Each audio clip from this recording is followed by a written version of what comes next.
Uno, dos. Muy buenos días, ¿me escuchan? Muy buenos días, ¿cómo están todos? Eso. Qué alegría estar juntos nueva vez en la casa del Señor, compartiendo, alabando su nombre, aprendiendo de las Escrituras. Qué increíble poder abrazarnos y disfrutar de la confraternidad, la hermandad que encontramos en el cuerpo de Cristo. Fíjate que a Cristo, a lo largo de la Biblia, le hicieron muchas preguntas. ¿Ustedes se fijaron en eso? Que a Jesús siempre la gente le preguntaba cosas, porque como maestro que era, la gente quería conocer su opinión sobre ciertos temas. A veces eran temas muy profundos y a veces eran cosas muy cotidianas. Pilato le preguntó a Jesús: ¿eres tú el rey de los judíos? Los fariseos, maestros de la ley, le preguntaban: ¿debemos pagar impuestos a Roma? También los fariseos y los maestros de la ley, cuando Jesús limpió el templo, le preguntaron: ¿con qué autoridad tú haces esto? Nicodemo le preguntó: ¿y cómo yo puedo nacer de nuevo? El joven rico le preguntó: ¿cómo puedo alcanzar la vida eterna? Y los discípulos, cuando se estaba hundiendo la barca y Jesús dormía, ellos le preguntaban: Señor, ¿y es que no te preocupa que nos hundamos? También le preguntaban: Señor, ¿por qué hablas en parábolas a la gente? Todos tenían preguntas para hacerle al maestro. Si tuvieras esta mañana la oportunidad de hacerle una pregunta a Jesús, ¿cuál sería tu pregunta? Analízalo, piénsalo. ¿Qué tú le preguntarías? ¿Qué tú quisieras que Él te explicara? ¿Qué tú quisieras saber? ¡Wow! Gracias.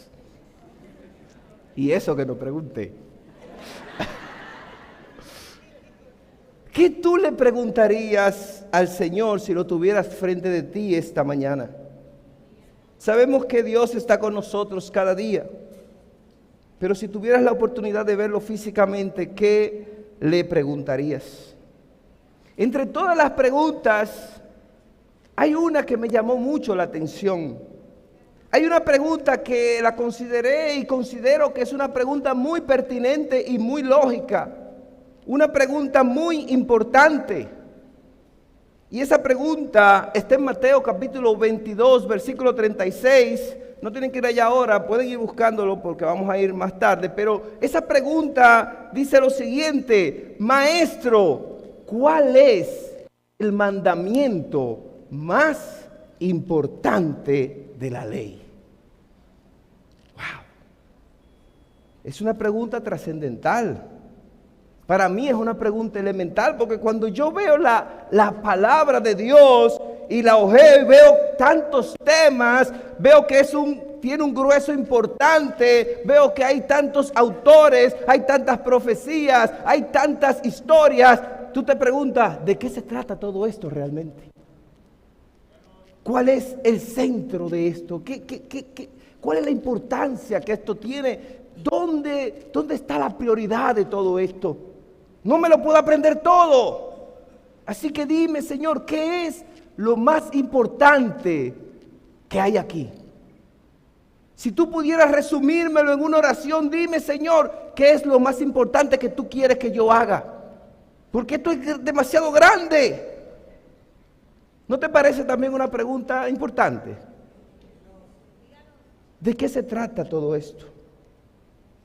Pero antes de contestar esa pregunta, sería bueno ver qué motivó esa pregunta. Esta es una pregunta que surge después que Jesús purifica el templo. ¿Te acuerdas cuando Jesús entra en el templo y encuentra a los vendedores de palomas, de novillos, y encuentra un mercado en la iglesia, en el templo? Y Jesús toma un látigo y saca a todo el mundo de ahí. Empezar la paloma a volar, las mesas estaban rodando. Esto fue se regó Jesús. Se regó Jesús. Había que recogerlo, el maestro estaba regado. Y sacó a todos esos mercaderes de ahí. Y todos preguntaban, ¿con qué autoridad tú haces esto? Así que los fariseos y los maestros de la ley, los sacerdotes, que al parecer de alguna manera u otra se beneficiaban de ese caos que había en el templo, a partir de ahí empezaron a conspirar para matar a Jesús. A partir de ahí ellos dijeron, este hombre es una amenaza para nuestra autoridad. Este hombre es una amenaza para nuestros dominios religiosos. Así que tenemos que deshacernos de él. Así que buscaron un grupo de personas para que le hicieran preguntas a Jesús con el fin de envolverlo en sus propias palabras y tener de qué acusarlo para condenarlo.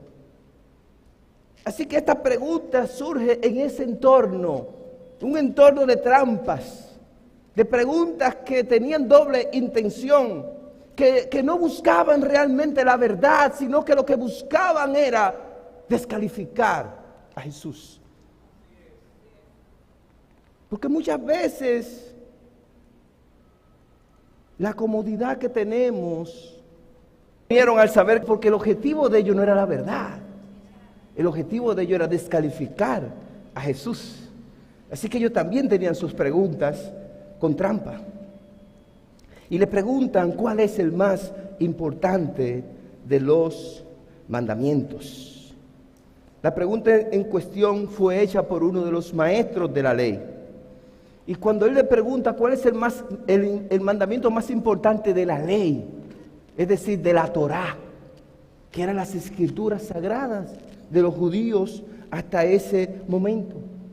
En su sentido más amplio, en el Nuevo Testamento, cuando se usa la palabra ley, puede referirse a los libros que contienen la ley de Moisés, pero también el Pentateuco, pero también los Salmos y los profetas.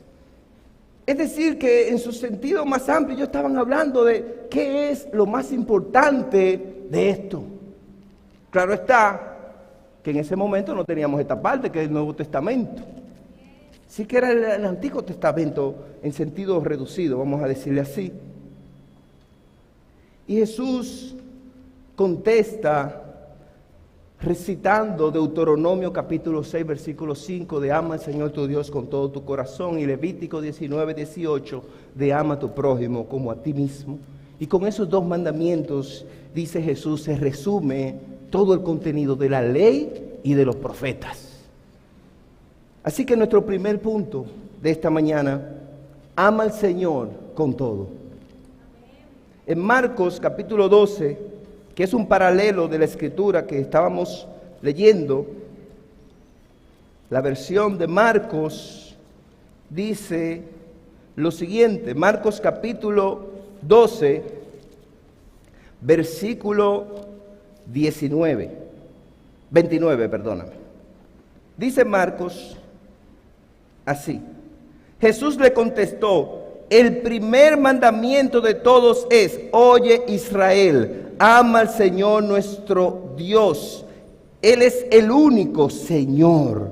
Ama al Señor tu Dios con todo tu corazón, tus fuerzas, con toda tu alma, con toda tu mente y con todas tus fuerzas. Fíjate qué interesante. Ama al Señor con todo tu corazón, con toda tu alma, con toda tu mente y con todas tus fuerzas. ¿Cuál es el común denominador ahí? Todo. Dios quiere que lo amemos con todo. Dios no quiere que lo amemos en parte. Dios no quiere que tú lo ames con parte de tu corazón. Porque Dios no está mendigando. Dios no quiere que tú le des lo que te sobra. Dios no quiere que tú le des el tiempo que te sobra. Dios no quiere que tú le des la intención que te sobra, tus buenas intenciones. Dios no necesita eso. Dios dice, tú me vas a amar con todo, o si no, no me vas a amar. Yo quiero que tú me ames con todo, porque yo a ti te amé con todo. yo no me reservé nada.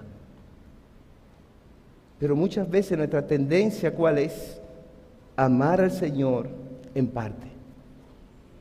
Amar al Señor con lo que nos sobra. Amar al Señor cuando nos acordamos. Amar al Señor cuando sobra tiempo. Amar al Señor, dar a los necesitados cuando nos sobre. Ese es el corazón de la Escritura. Dice la Biblia, Él es el único Dios. El único. ¿Realmente es el único Dios para ti? ¿Es el único Dios para mí? ¿Sabe? Vivimos en un mundo de mucha idolatría, donde hay muchas cosas que quieren competir con Dios, que quieren competir con nuestra adoración, que quieren competir con nuestra atención. ¿Qué significa amar a Dios bíblicamente entonces? Mira lo que dice 1 de Juan capítulo 5. ¿Qué significa esto de amar a Dios bíblicamente? 1 de Juan capítulo 5. Dice la Biblia, capítulo 5, versículo 3, el amar a Dios, escucha bien iglesia, escucha bien amigo que nos visitas, el amar a Dios consiste en obedecer sus mandamientos. Y sus mandamientos no son una carga. Ay, ay, ay, ay, ay. Qué fácil es decir, wow, yo te amo, Señor. Me gozo en ti.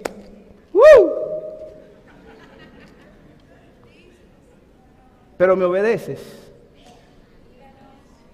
Qué fácil es decir, yo amo al Señor. Qué fácil es decir, yo soy cristiano. Yo soy cristiana. Pero era obediente a la palabra. No podemos decir que amamos a Dios y al mismo tiempo vivir en abierta desobediencia a su palabra. Es una contradicción de términos. No podemos decir yo amo a Dios y vivir en rebeldía con su autoridad. No querer obedecerle. Que cuando los hermanos y las hermanas te llaman, mira, dice la Biblia que tú no puedes faltar a las reuniones. Ah, yo no sé. Yo no tengo que llegar a la iglesia. Ah, bueno. Pero yo amo a Dios. Yo siempre oro. Toda la mañana me pongo en la mano del Señor. Pero estás siendo desobediente. ¿De qué te sirve decir que tú amas a Dios si no lo obedeces? Amigo que nos visita, Dios te está haciendo un llamado y Dios dice, mira, yo quiero que tú me ames, pero no es que tú me ames, que tú escuchas a Jesús Adrián Romero todos los días en el carro. Sumérgeme en el río de tu espíritu. ¡Siento! ¡Gloria! Y a los 2 o 3 minutos diciendo 10,000 malas palabras. Eso no sirve de nada. Eso no sirve de nada. Eso es apariencia. Dios dice, tú quieres amarme verdaderamente. Tú quieres decir que tú me amas. Obedéceme. En la obediencia es que se demuestra que tú me amas. Pero ¿cómo vamos a obedecer a Dios si no conocemos su palabra? Si no conocemos lo que Él nos dice. Y es por eso, amigo que nos visita, que es importante que tú estudies la palabra de Dios.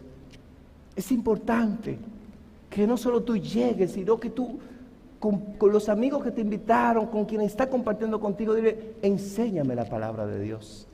Yo quiero conocerla para poder obedecerla. Porque el amor consiste en la obediencia. Romanos capítulo 8, versículo 28 dice, ahora bien, sabemos que Dios dispone todas las cosas para el bien de quienes lo aman. Los que han sido llamados de acuerdo con su propósito. Ay, sí, yo sé que Dios va a obrar en mí. Dios, obra en mí, obra en mi familia. Dios, yo quiero que tú interfieras en esta situación. Sí, yo sé que tú trabajas para el bien de quienes te aman. Y ahí es que está la clave. Tú me amas porque tú quieres que yo interfiera, tú quieres que yo obre en tu vida, pero tú no me obedeces. Entonces, ¿cómo tú quieres que yo obre si tú no quieres obedecerme? ¿De qué te sirve venir y cantar y alabarse? Al final toda la semana vives en desobediencia. Si apenas llega a la iglesia de vez en cuando. Si no escuchas a nadie. Si vives a tu manera. Si andas coqueteando con el mundo. Si andas en inmoralidades, en infidelidades, en malas palabras, en vulgaridades. Si lo que anda escuchando dembow, ahí va. ¿Cómo tú quieres que yo obre? Ay, yo me voy de la iglesia porque yo no he visto resultados. Yo no veo que Dios está haciendo nada grande en mi vida. ¿Y cómo lo va a hacer si tú eres un desobediente? Si tú no escuchas su palabra. Si tú no le haces caso. Si tú no la quieres leer. Tú ves 3 películas en una noche, pero no puedes leer un capítulo de la Biblia. Que por cierto, ya yo estoy en una edad que ya yo he cambiado. Yo antes veía 3 películas en una noche. Y ahora necesito 3 noches para ver una sola película. Así cambian las cosas. Pero ese no es el tema. ¿Cómo podemos aprender a amar a Dios, mis queridos hermanos? Amigo que nos visita, ¿cómo podemos aprender a amar a Dios? Primera de Juan capítulo 4, 19 dice la Biblia: nosotros amamos porque Él nos amó primero. Amén. Amamos porque Él nos amó primero. ¿Cómo tú aprendes a amar a Dios? La mejor manera de aprender a amar a Dios es apreciando, valorando y meditando en la forma como Él te ha amado a ti. El amor de Dios es un mandato. El amor a Dios no es una sugerencia. El amor a Dios no es una buena idea. No es un deseo. Es un mandato. Ay, es que yo no me siento. Ay, es que yo... No me hable de sentimiento. El amor a Dios es un mandato que está por encima de tu sentir. Dios espera que le amemos. Ese amor no ha de ser parcial, es un amor con todo. No es en parte, no es con doble vida, no es con doble agenda. Es que tú amas a Dios o no lo amas. Es tan sencillo como eso. Dios quiere que tú lo ames con toda tu mente, con toda tu alma y con todas tus fuerzas. Dios no quiere que te reserves nada. Dios no quiere que yo me reserve nada, sino que lo amemos con todo. Amén. El maestro de la ley le dijo: muy bien, maestro, es verdad lo que dices. Hay un solo Dios y no hay otro fuera de Él. Y amar a Dios con todo el corazón y con todo el entendimiento y con todas las fuerzas y amar al prójimo como a uno mismo vale más que todos los holocaustos y todos los sacrificios que se queman en el altar. Versículo 34. Al ver Jesús que el maestro de la ley había contestado con buen sentido, le dijo: no estás lejos del reino de Dios. Y ya nadie se atrevía a hacerle más preguntas. ¡Wow! ¡Qué frase más impactante! No estás lejos del reino de Dios, le dijo. No estás lejos. ¿Qué tan cerca estás tú del reino de Dios? Amigo que nos visitas, hermano que tienes tanto tiempo en la iglesia, hermana, ¿qué tan lejos estás del reino de Dios? Déjame decirte algo. Estar cerca del reino de Dios no quiere decir que estás en el reino de Dios. Él le dijo: tú no estás lejos, pero tú no has llegado al reino de Dios. Te falta para estar en el reino de Dios. Te falta. ¿Qué te falta para estar en el reino de Dios? El amor a Dios no consiste en tener un léxico espiritual, en escuchar música cristiana, en memorizar escrituras, en ir a la iglesia de vez en vez, en tener sueños, visiones, revelaciones, ¿sí? Porque hay gente que tiene una espiritualidad que cada vez que yo la veo: ay, yo me soñé esto, el Señor me está revelando. Ay, sí, yo tuve un sueño. Nada más te falta que me pida la cédula ahora. para jugar números. Todas esas cosas son superficiales. El amor a Dios consiste en obedecer sus mandamientos. Y sus mandamientos no son una carga. Ay, yo estoy obedeciendo, pero en queja. Ay, esta iglesia me queda tan lejos. Ay, Dios mío. Servicio de nuevo, ay, Dios. Todos los miércoles, ay. No. Amar a Dios no es una carga. Si es una carga es porque no lo está amando verdaderamente. Amén. ¿Están conmigo todavía? Continuamos. Segundo punto. Ama a tu prójimo. Ama a tu prójimo. Marcos capítulo 12, versículo 31 dice la Biblia, pero hay un segundo. Ama a tu prójimo como a ti mismo.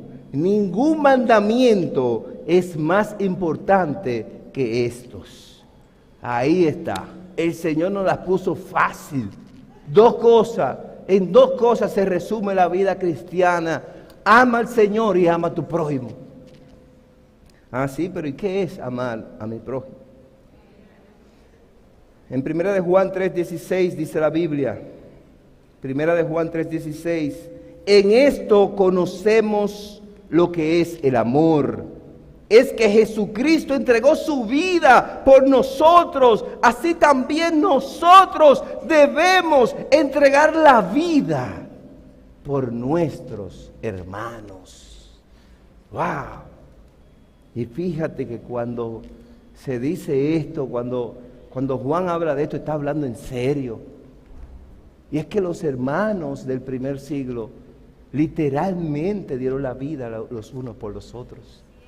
Es que los hermanos en el primer siglo sufrieron persecuciones tan fuertes que fueron torturados, tirados a los leones para que negaran su fe o para que delataran a otros cristianos. Y preferían ser devorados antes de negar su fe o delatar a sus hermanos. Y Jesús dice, y aquí Juan nos dice, en esto consiste en el amor en que Jesús dio su vida por nosotros. Y nosotros también debemos estar dispuestos a dar la vida por nuestros hermanos. Aprender a amar al prójimo. La mejor forma de aprender a amar al prójimo es valorando, apreciando y meditando en la manera en la que Jesús te amó a ti. Como hablaron al principio del servicio, en el mensaje de la comunión, la importancia, ¿no?, del sacrificio de Jesús. Pero ¿quién es mi prójimo? Eso preguntó otro maestro de la ley, en Lucas capítulo 10, versículo 25. En Lucas 10, 25, dice la Escritura, un maestro de la ley fue a hablar con Jesús para ponerlo a prueba, porque era insistente la gente en el asunto. Para ponerlo a prueba le preguntó, maestro, ¿qué debo hacer para alcanzar la vida eterna? Wow, fíjate que esta es una pregunta interesante porque es la misma la misma pregunta que hizo el joven rico, maestro, ¿qué debo hacer para alcanzar la vida eterna? Versículo 26, Jesús le contestó, ¿qué está escrito en la ley? ¿Qué es lo que lees? El maestro de la ley contestó, ama al Señor tu Dios con todo tu corazón, con toda tu alma, con todas tus fuerzas y con toda tu mente, y ama a tu prójimo como a ti mismo. Parece que el hombre había escuchado a Jesús antes. Él dio el mismo resumen que dio Jesús. Este hombre estaba claro. Jesús le dijo, has contestado bien. Si haces eso, tendrás la vida.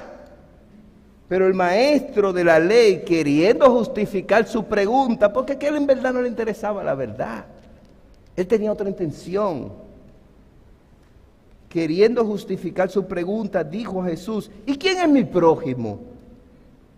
Jesús entonces le contestó, un hombre iba del camino de Jerusalén a Jericó, y unos bandidos lo asaltaron y le quitaron hasta la ropa, le golpearon y se fueron dejándolo medio muerto. Por casualidad, un sacerdote pasaba por el mismo camino, pero al verlo dio un rodeo y siguió adelante. También un levita llegó a aquel lugar y cuando lo vio dio un rodeo y siguió adelante. Pero un hombre de Samaria que viajaba por el mismo camino, al verlo sintió compasión. Se acercó a él, le curó las heridas con aceite y vino y le puso vendas. Luego lo subió en su propia cabalgadura, lo llevó a un alojamiento y lo cuidó. Al día siguiente el samaritano sacó el equivalente al salario de 2 días y se lo dio al dueño del alojamiento y le dijo, cuide de este hombre y si gasta usted algo más, yo se lo pagaré cuando vuelva. Pues bien, ¿cuál de estos 3 te parece que se hizo prójimo del hombre asaltado por los bandidos? El maestro de la ley contestó, el que tuvo compasión de él. Y Jesús le dijo, pues ve tú y haz lo mismo. Wow. ¿Quién es mi prójimo?, decía el maestro de la ley. Debemos cuidarnos de tener el corazón de los fariseos, de tener el corazón de los maestros de la ley. Tenemos que cuidarnos de ese corazón, cuyo propósito no es conocer la verdad, sino aparentar justicia. Debemos cuidarnos de no tener el corazón de los fariseos y los maestros de la ley, cuyo propósito no era conocer la verdad, sino aparentar justicia. Ya Jesús le dijo la verdad, pero él insistía, porque él quería aparentar justicia. ¿Quieres conocer la verdad o aparentar ser un cristiano? ¿Quieres aparentar saber la verdad o quieres lucir religioso? ¿Qué es lo que quieres realmente? ¿Quién es mi prójimo?, preguntó este hombre. Y me encanta la paciencia de Jesús, porque sabiendo Jesús la intención de la palabra, no le dice, mira, vete a bañar, buen fresco. Pues si soy yo, le digo, váyase a Racabaca, buen fresco. Siga, no me quite mi tiempo. Hay gente interesada en conocer la verdad. Siga rodando. ¿Usted conoce a Ruth? Sí, ruede. Ruede. Ruede de ahí. Pero no fue esa la respuesta de Jesús. Gracias a Dios que Jesús no era como yo. Enséñame, Señor, a ser como Jesús. Me encanta la paciencia de Jesús, porque sabiendo Jesús la intención de su corazón, aún así se tomó el tiempo de contestar su pregunta. Y la contestó con una parábola increíble.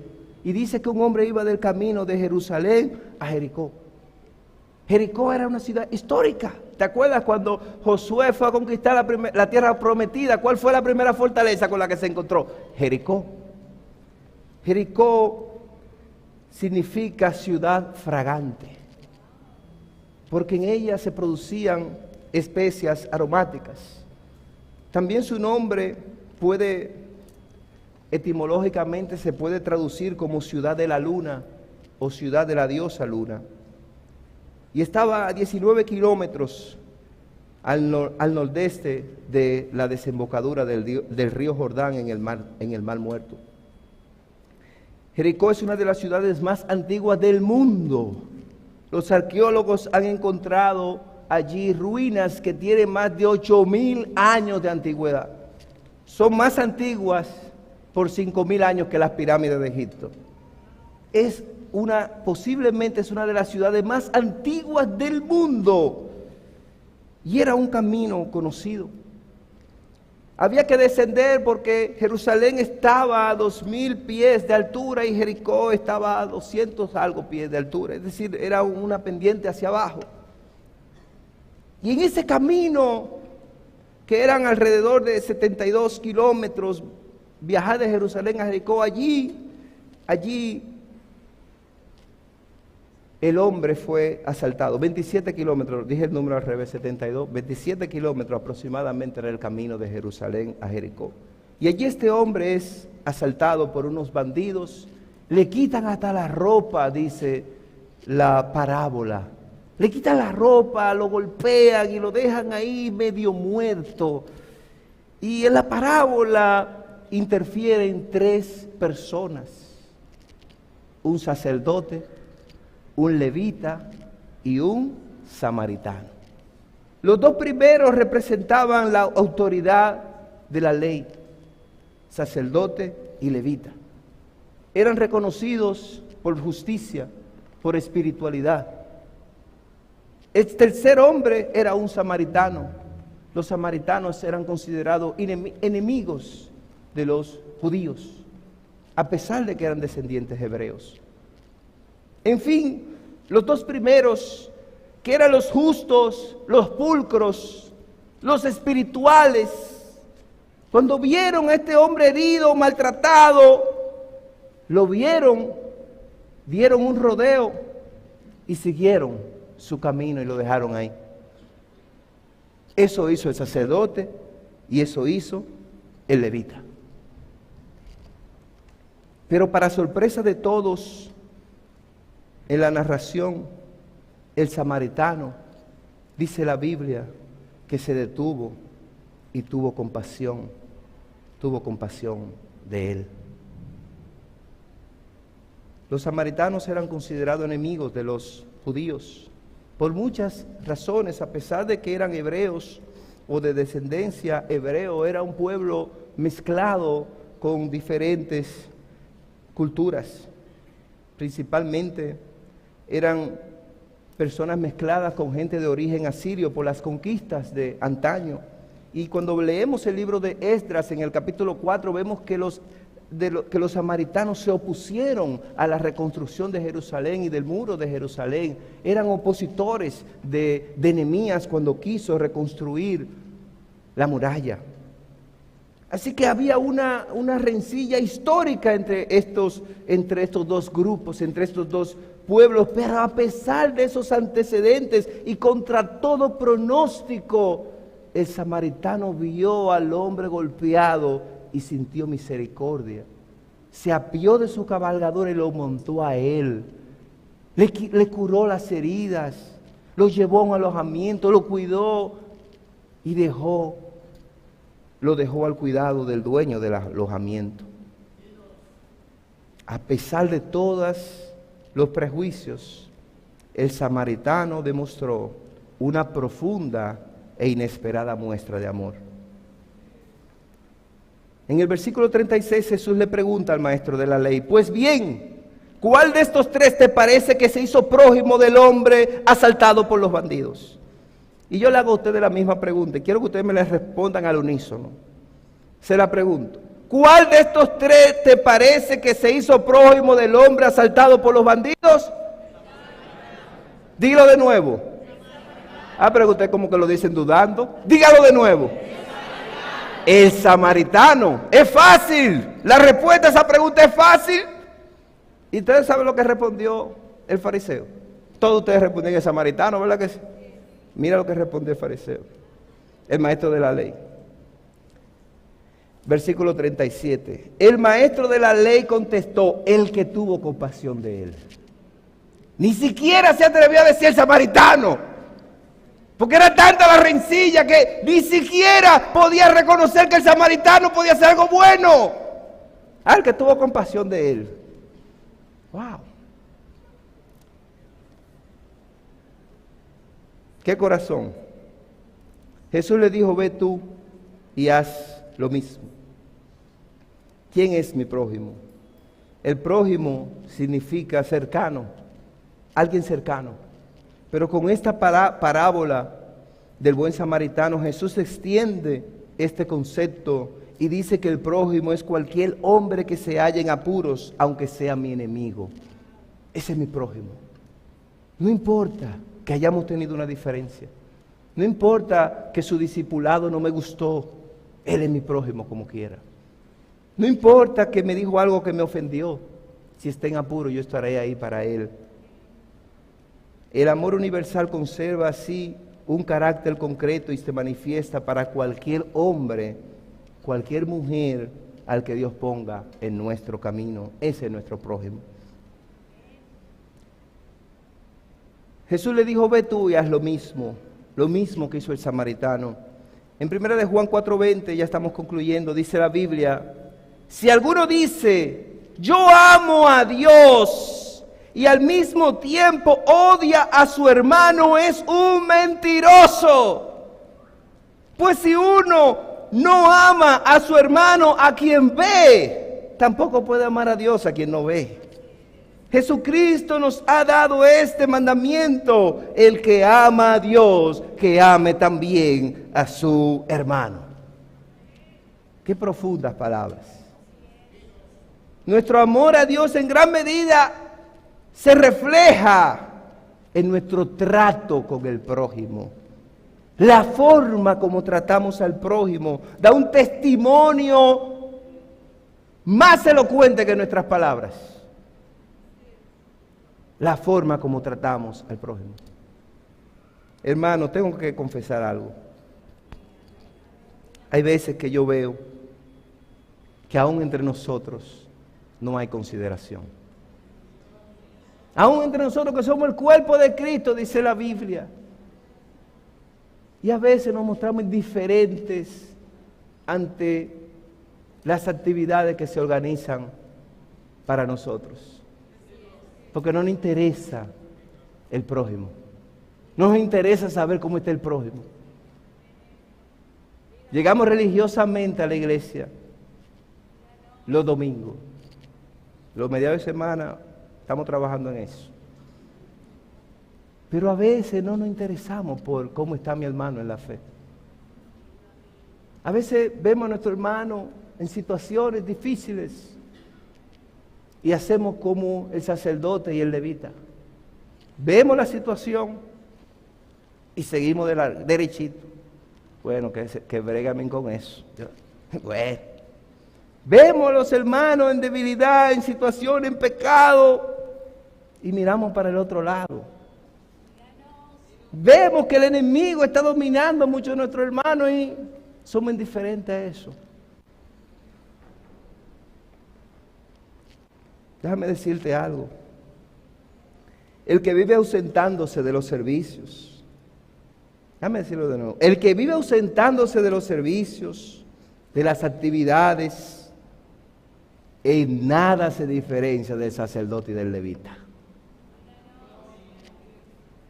Amén. Amén, gloria a Dios. ¿Sabe por qué? Porque si a nosotros nos da igual lo que le pasa a nuestro hermano o a nuestra hermana, ¿en qué nos diferenciamos del sacerdote y del levita? ¿En qué? Si nos da lo mismo. Hay un retiro, no me interesa ir. Oh. Y a veces como que quien tiene ese comportamiento, a veces tú lo ves con una actitud tan arrogante, tan como orgulloso de ese comportamiento. Hay un comportamiento, y aún entre los no cristianos, de, yo no necesito congregarme. Yo amo a Dios en mi corazón. Dios sabe mi sinceridad. Yo no tengo que ir a iglesia, yo no tengo que bregar con nadie, porque yo amo a Dios como Frank Sinatra, a mi manera. Pues déjeme decirle, hermano, amigo que nos visitas, la iglesia es el cuerpo de Cristo. Y la vida cristiana fue hecha para vivirse en comunidad. Y si tú quieres cumplir el segundo mandamiento más importante, más te vale que empieces a preocuparte por tu prójimo. Amén.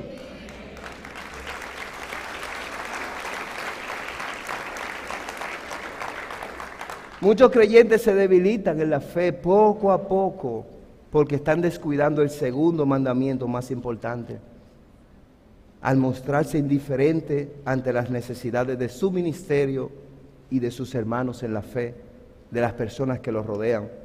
Andan como la mala res. Creen que se la están comiendo, pero en realidad lo único que están haciendo es demostrando su falta de amor de una manera mayúscula. Está mostrando su falta de amor y el deterioro de su amor a Dios. Cuando descuidamos nuestro trato con el uno y el otro, no estamos más que evidenciando que nuestra relación con Dios esté en sus últimas. Porque como siempre se nos ha enseñado, el cuerpo es lo último que se va. El cuerpo es lo último que se va. Entonces, mis queridos hermanos, amigos, yo te quiero animar a entender que el amor a Dios se refleja en la forma como tratamos al prójimo. Juan 15:12, para terminar, dice así: mi mandamiento es este, que se amen unos a otros como yo los he amado a ustedes. Mira qué increíble este mandato. Jesús amplió el mandato de la ley, lo amplió, porque la ley decía, ama a tu prójimo como a ti mismo. La referencia, tú mismo eres la referencia. Como tú te amas, así tú tienes que amar. Pero Jesús amplía el mandato y dice, no, ahora tú no vas a amar como tú quieres amar, ahora tú vas a amar como yo te amé. ¡Wow! ¿Cómo nos amó Jesús? Entregando su vida. Así quiere Jesús que nosotros demos nuestra vida por el prójimo, que nos entreguemos por ello, que le sirvamos, que lo amamos, que nos preocupemos por él. Que si vemos que el hermano tiene unos zapatos gastados, ay Dios mío, yo tengo unos zapatos ahí que no los uso, déjame traérselo el próximo domingo. Si usted ve que el hermano anda con un traje que es por aquí que le da, porque no baja la manga, porque es chiquito que le queda, tráigale, y tú tienes otra, tráesela, no espere que te la pida. Si tú ves que el hermano anda con unos zapatos que botaron la tapita, tráele unos zapatos, que tú tienes mucho en el closet, pero vamos a amarnos el uno al otro, porque en eso se muestra el amor de Dios.